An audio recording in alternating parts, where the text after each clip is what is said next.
Next we're going through the adductor banded sequence, okay? So we're trying to stretch the inside of the hip, okay, and the thigh. All right, so just follow along.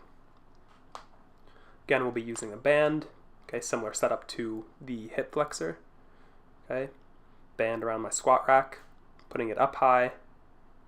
It can be a little uncomfortable, a little awkward, okay? And then I'm stepping out, so the band is trying to pull my hip right out of my socket almost. Okay, so I'm going down into a half kneeling position. Right, I'm stretching that right leg, right, with the band wrapped around it. I'm trying to open up my hip as much as possible. Hands are on the ground, trying to keep a nice flat back and sink down into the stretch as the band pulls my leg away from me. Okay, you can use your hand to push a little bit more, right, open up the hip a bit more, really making sure your foot stays flat on the floor on that lead leg.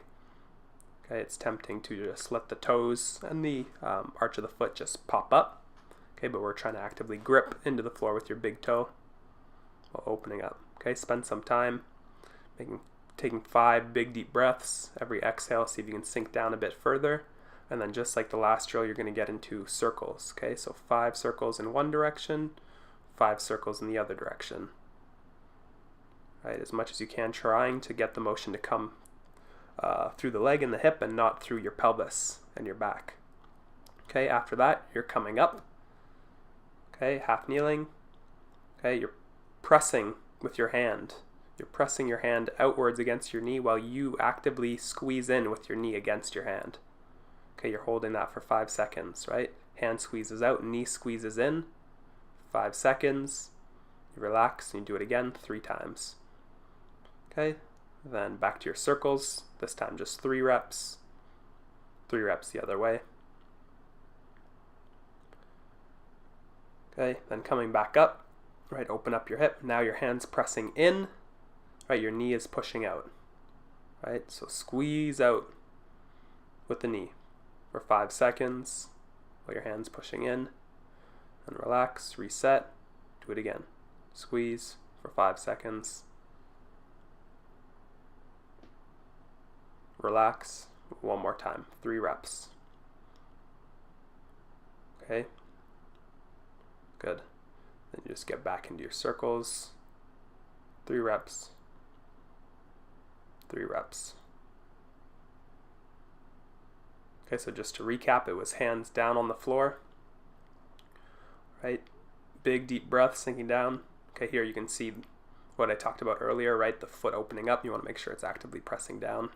Okay, and the knee's not in. You're trying to get it out as much as you can. That's what we're working on there. Okay, it's just a little recap.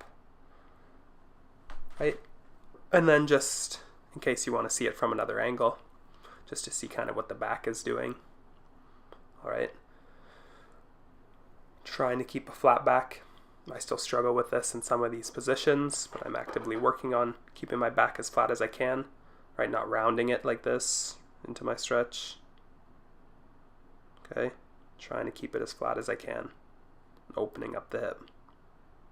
While keeping my front leg planted in the floor, heel stays down, right? And opening up. Okay, so it's 5 big deep breaths, 5 circles both ways, then the hand presses.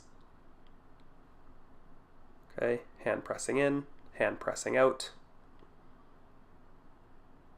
Right now, hands pressing in.